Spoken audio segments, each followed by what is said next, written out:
Hi, hello, namaskara. Myself Mahesh Prasad from the Department of Physics. As you know, well, dear students, we are in a chapter that is nothing but the thermal properties of matter, right? So far, we have discussed many topics under this particular topic, like we have seen different scale of different temperature. Also, we have seen area expansion, linear expansion, as well as different kind of expansion of its own dimension, right? So, in today's class, we'll discuss one of the interesting topic that you are going to get now. So let us take one calorimeter. Calorimeter in the sense beaker which is made up of copper. Okay, and well, I have one bulb or a metal bulb. So if I let us take amount of water in the particular beaker which is made up of copper, and if I start heating this particular metal bulb and if I place where in a calorimeter, what happens? So obviously there is a possibility of heat can transfer from one place to another place, which means the metal bulb which was having a heat, it is going to lose a heat. And in today's class we will discuss where this distribution of this particular heat is going to take place and where it goes and how it is going to lose and what make this particular heat is going to lose. So this factor we will study one by one. Okay. So before we get into that particular phenomena, let us discuss the basic concept which is needed for those theories. So I have written something on the board that is nothing but specific heat of capacity. So what do you mean by specific? Specific in the sense in a particular direction, right? So heat capacity, heat in the sense what, by the way, heat in the sense it is the energy, it is the flow of energy which can flow from where to where, body at high temperature to lower temperature, that is called as what? Heat. So now according to the definition which is there on the board, what we can see, it is the quantity of heat required, it is the amount of heat required to raise the temperature of a unit mass of a substance through 1 Kelvin. For example, that is nothing but you take amount of water in a particular calorimeter over here. Now, if I start heating this, I want to make the substance which is there inside this calorimeter as 1 Kelvin. How I can make 1 Kelvin? We need to increase the temperature. So, which means what amount of or the quantity which is required or the quantity of heat required to raise the temperature of a unit substance or unit mass of substance through how much? 1 Kelvin. If you do so, I can say it is the specific heat capacity of the substance. So if we have some relation, can we write some equation? So let us do that. So what I say, the specific heat capacity which is indicated by a letter, let us say C over here, where C which indicates what? Specific heat capacity. Fine? Well, so now that is nothing but according to the definition, there is the amount of heat required. Let us say Q, delta Q is the amount of heat required to raise the temperature, delta T in the denominator, amount of heat required to raise the temperature of unit mass of a substance. Unit mass of substance, where M which deals with mass of a substance. Through how much? Through 1 Kelvin. So this is how exactly we can frame a formula over here. So delta Q which represent what? Your delta Q which represent amount of heat. What about delta T? Change in temperature. Change in temperature. Correct? Where M is unit mass. Where C is what? Specific heat capacity. Specific heat capacity. Now, what is the SI unit we can write? Now, what is the SI unit we can write by the way over here? So delta Q, which is nothing but the heat is kind of energy. So the SI unit we can write is like delta Q is nothing but what? Joule, where M is the mass can be indicated in terms of what? Kg. So joule per kg per what is the temperature? SI unit. Obviously we know that is nothing but a Kelvin. So this is nothing but joule per kg per Kelvin is SI unit of what? Specific heat capacity. Are you getting? Well, we'll move on to the one more, that is nothing but similar relation we can have instead of unit mass of substance. Your job is to take 1 mole over here. So your job is to define molar specific heat, which is nothing but this is also amount of heat required to raise the temperature of what here? To raise the temperature of 1 mole of substance. But here we have unit mass. Okay. So if you deal in terms of a molar specific heat, your job is to raise what? Mole, in terms of mole, and here unit mass. Okay. So now it is the amount of heat required. Let us try to get the formula which is based on this. Okay, fine. So what we can write over here? So we can write that is nothing but amount of heat required divided by what we can write? So divided by amount of heat required to raise the temperature. To raise the temperature is nothing but delta T over here. Yes or no?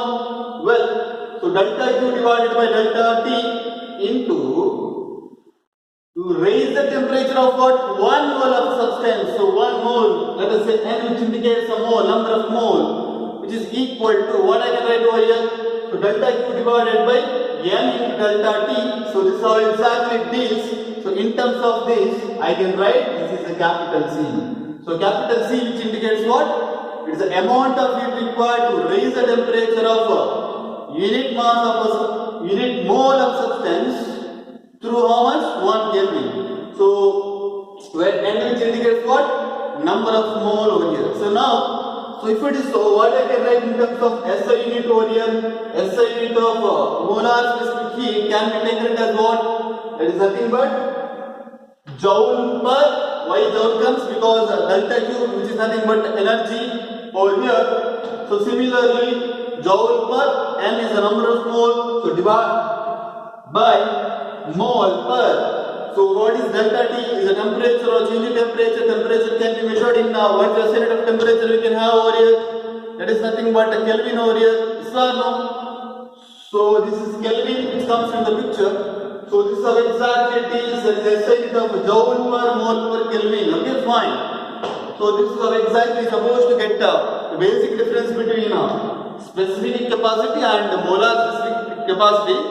There, here we have here you are supposed to raise a unit mass of substance, and here you are supposed to raise a unit mole or 1 mole. Okay. So this is how exactly it is between a basic concept between specific heat capacity as well as molar specific capacity. Fine.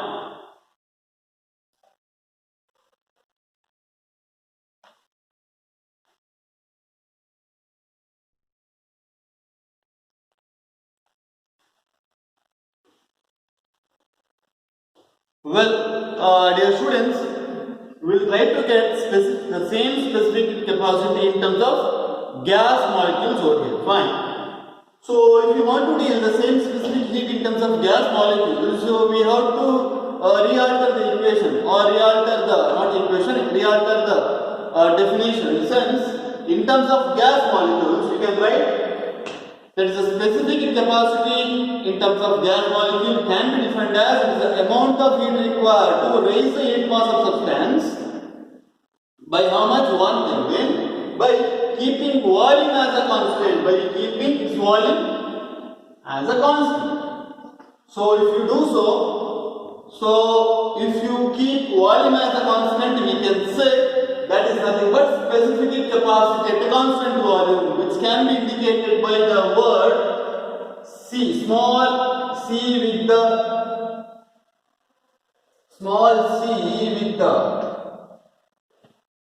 V subscript over here. Okay. So similarly, we can write specific heat of a gas at a constant pressure can be defined as, that is nothing but, it is a quantity, the quantity of the heat required, to do what? To raise the temperature,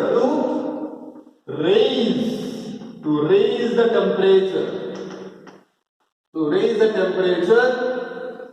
the temperature of what?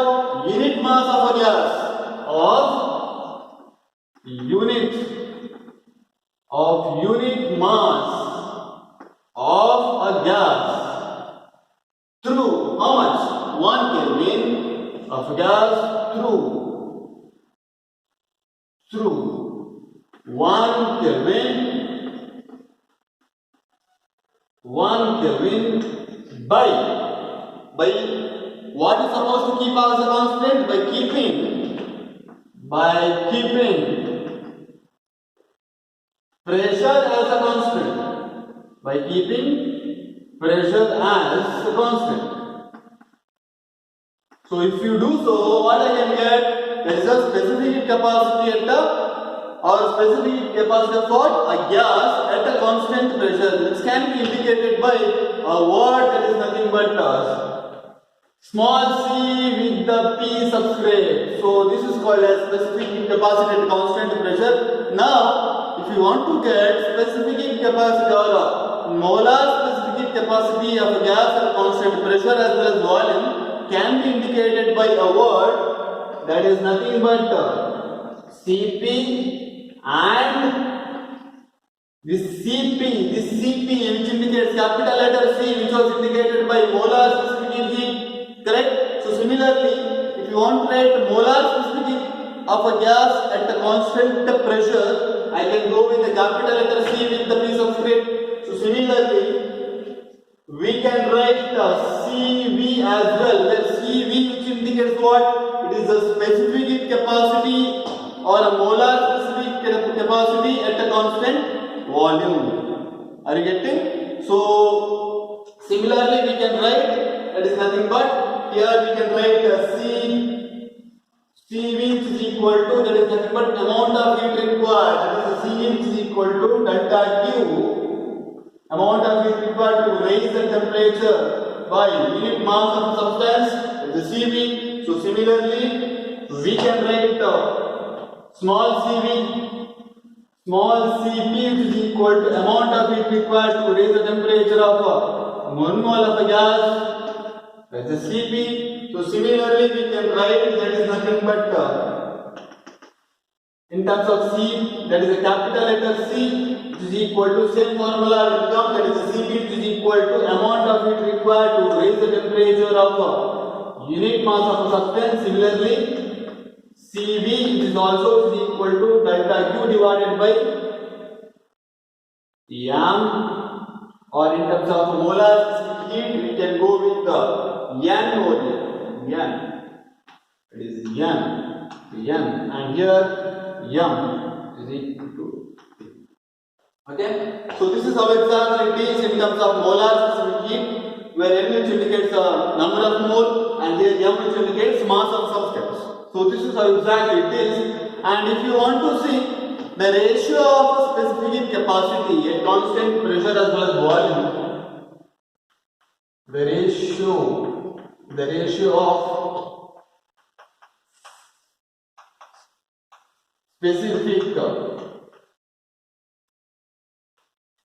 specific heat capacity. Now, which are the specific heat capacity we got in terms of at constant pressure as well as volume over here? Cp and Cv, yes or no? So if you do so, the relation between a specific capacity can be defined as, that is nothing but indicated by, that is gamma. Gamma which indicates what? Gamma which indicates what? Is the ratio of specific heat capacity, in the sense gamma is equal to Cp divided by Cv, and Cp which is always greater than Cv, and this point you have to remember, because the Cp which is nothing but amount of heat required to raise the temperature of or unit mass of substance at constant pressure. At a constant pressure, whatever amount of heat which is supplied, which is utilized to increase the internal energy as well as to do the work. So that's why Cp, which is equal to what? At constant pressure is always greater than Cv over here. Okay. So now this is a ratio we can find. And the proof for this Cp by Cv you are going to have in the next chapter. For a time being, your job is to remember this gamma which is equal to Cp by Cv. Are you getting? Why we supposed to take a Cp by Cv? Because the law we have to remember, the law we have to get before we prove this. So that law which comes under thermodynamics. It is the first law of thermodynamics.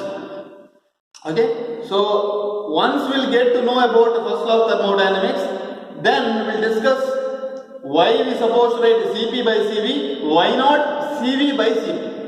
Okay, so keep that curiosity with you till we move to the next chapter. So for time being, your job is to remember gamma which is equal to Cp by Cv.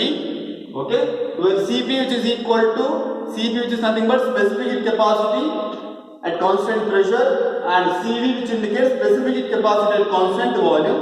So now, since it deals in terms of gas molecules, so we know different types of gas molecules are present like monoatomic gas, diatomic gas, triatomic gas. So each type of gas, the specific heat capacity is going to vary. Like for monoatomic gas, its gamma value comes like the Cp value we can have around 5 and the Cv value we can have around 3. If you do so, you can get around 1.67. 1.67 for monoatomic gas for gamma value. Okay, and similarly for diatomic. These 3 are standard value, and this 5 and 3 value you are going to have in kinetic theory of gases. There is a separate chapter we have for kinetic theory. There we will discuss how we are supposed to get to this 5 and also how we are supposed to get over 3 over here. For a time being, we can take this gamma value as 5 by 3 for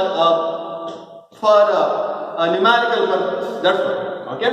For diatomic gas, we can have the gamma value which is around, we can have around 7 by 5. 7 by 5. If you do so, 7 by 5 which is equal to 1.4. That is 1.4 value we can have over here. Also, for triatomic gas,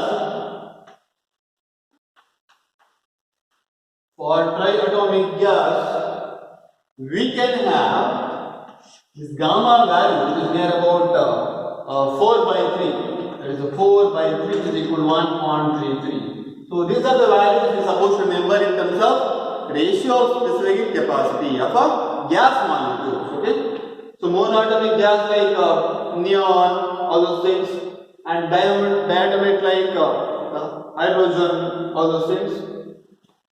So this is how exactly we are supposed to get the basic relation between a specific heat capacity at constant pressure, constant volume, or as well as in terms of molar specific heat. Are you getting? So this is how exactly supposed to get Cp Cv relations. So in terms of gamma, we can have gamma which indicates what? It's a ratio of Cp by Cv. And I said, why can't we write Cv by Cp? You are going to get in the next chapter. And Cp which is comparatively is greater value than Cv. Are you getting? So by using this value only you will get to know. That is a 5 by 3, 7 by 5, 4 by 3. All the case Cp which is having a greater value than your Cv. So this is how exactly it is in terms of different molecules like a monoatomic gas, diatomic gas as well as triatomic gas. Okay, fine.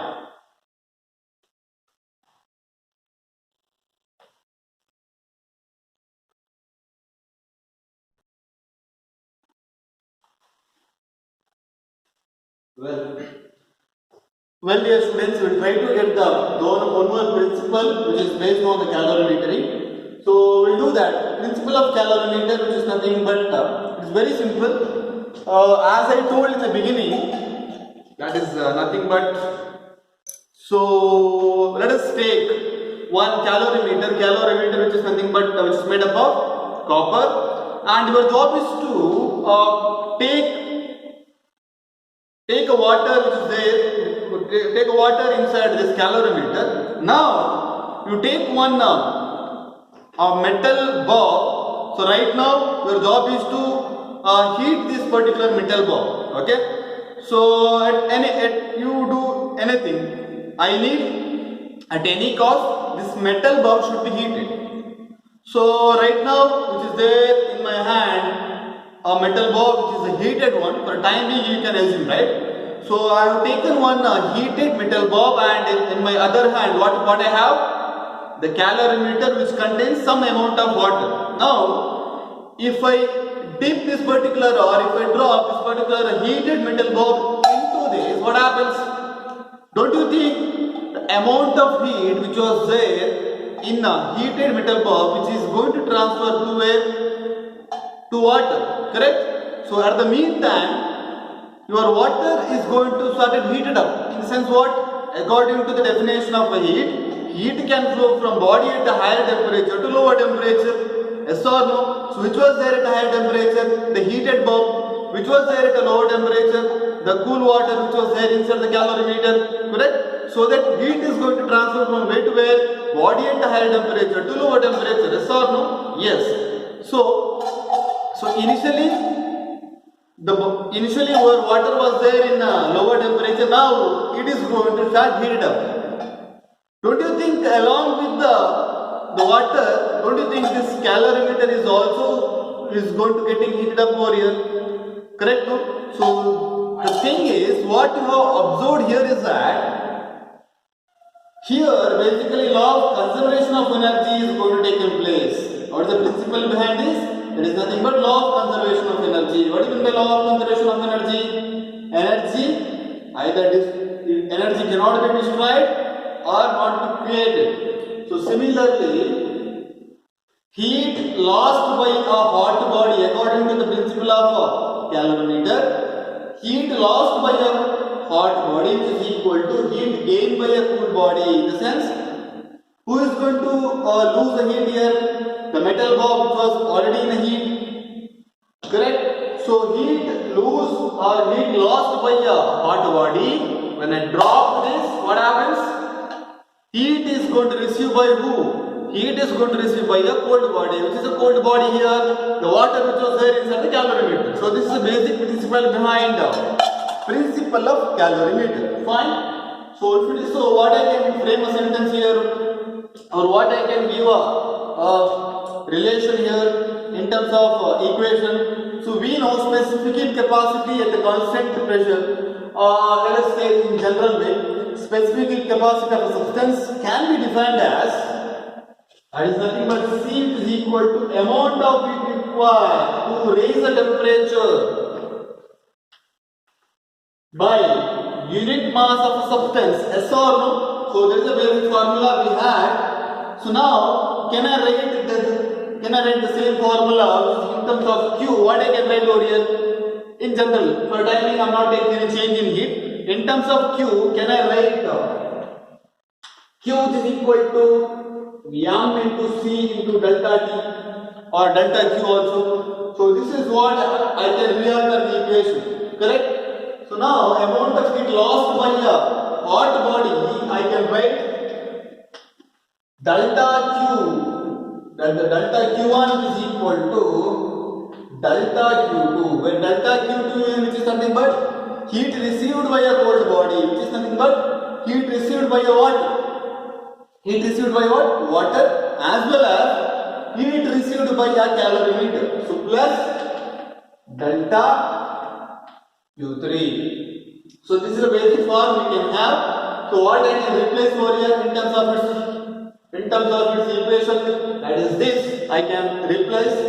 So I can write that is M1 C1 delta T1 which is equal to where M1 is the mass of that metal bulb, where C1 is specific capacity, and delta T1 is the change in temperature. Change in temperature in the sense final temperature minus lower temperature or steady temperature. Okay. Then delta Q2 can be replaced by what? It is M2 C2 into delta T2 plus. Similarly, what I can write for delta Q3 over here? That is nothing but M3 C3 into delta T2. Okay. This T2 did remain the same because it is a difference in steady temperature minus lower temperature which is maintained before you dip any metal bulb over there. Okay, fine. This is how exactly it is. So in general, if I want to write M1 C1, that is P1 minus T, which is equal to M2 C2, that is the T minus T2 plus M3 C3 of T minus T2, where T1 is the temperature of a hot body, where T is the temperature of or steady temperature. Steady temperature in the sense what? Once you drop a hot body, it maintains a steady temperature. That steady temperature is higher than the temperature of water which was there initially. Correct? So that is the temperature. That is the T. Okay, then T minus T always final temperature minus lower temperature. Then for this case, the body is going to receive a heat where T is the higher temperature. Correct? T in sense it is a steady temperature. Once you drop the bulb into a water, that maintain a steady temperature. Fine. Where T2 is the temperature of water, it was there initially. So this is how exactly we can find the formula of the principle of calorimeter. Okay. So based on this particular relation, we will try to solve one numerical. Okay, which is there on the board. Okay. Fine. There is a spherical aluminium of 0.47 kg. So there is let us assume I have one a spherically shaped aluminium sphere which is having a weight around mass around 0.47 kg is placed for a sufficient time where in a vessel containing the boiling water. So your job is to do initially heat this aluminium sphere. Okay, so that it can be in a heated state, so that the sphere is at 100 degrees Celsius. So initially you have maintained hot body temperature as around 100 degrees Celsius. So let us do that. So let us try to get the relation. Let us take T1 as 100 degrees Celsius. Next, and they have given mass of aluminium sphere, that is M1 is also given. So M1 is how much? M1 that is around 0.0471 kg. Fine. Next, so it is immersed or it is immediately transferred where? So this is immediately transferred to 0.4 kg of copper of a calorimeter. So which means this 100 degrees Celsius metal bulb which is immediately transferred to the calorimeter which is having the water of how much? Which is having the water of containing 0.1 kg of water at 20 degrees Celsius. So this is how I drop the metal bulb over here. So at this particular point, your job is to take what is the temperature. So what is the temperature of water? That is nothing but T2. T2 is the temperature of water. Is how much? 20 degrees Celsius. And what is the mass of water we have? Mass of water we have, that is nothing but 0.2 that is M2 we have 0.25 kg, and mass of calorimeter is also given is how much? That is nothing but M3. M3 is how much? M3 which is nothing but 0.14 kg. 0.14 kg is given. Correct? Now the temperature of water raises once you drop a metal bomb into this water starts raising its temperature. So after that it gives a steady temperature. That only they have given. The temperature of water raises and attains a steady temperature which is around 23 degrees Celsius. So if it is so, what we can have, that is nothing but they have given T value as a 23 degrees Celsius. So T is the steady temperature. Okay. So now the job is to get what is the specific capacity of aluminium. So what is the specific capacity of this aluminium is supposed to get? So that is nothing but this C1 is supposed to get. So C1 is unknown. So they have given specific capacity of water, that is nothing but C2 is given as 4.186 into 10 to the power 3 joule per kg per Kelvin, and also they have given C3 value as well. C3 which is equal to how much is given? That is 0.3864 into 10 to the power 3, that is a joule per kg per Kelvin. So this is how exactly is given over there. Substitute all the values in the given equation what we have under the formula of principle of calorimeter. So what we can get here, to substitute all the values. T1 is how much? So let us say M1 is how much? M1 is this much, that is 0.047 into C1 is unknown, we are supposed to calculate, then difference in temperature, that is nothing but T1 minus T. T1 minus T, that is around 77 degrees Celsius, which is equal to, which is equal to what I can write, that is M2 is how much? So M2 we can take it as 0.25 into C2 is how much? C2 that is nothing but 4.186 into 10 to the power 3 into what is the difference in temperature? T minus T2, that is T minus T2 is nothing but 23 minus 20 which is equal to 3 degrees Celsius plus what we can have here, that is nothing but M3 into C2. M3 we know what is the M3 value we have. M3 value is nothing but temperature of calorimeter, that is nothing but 0.14 into what is the specific capacity of calorimeter we have, that is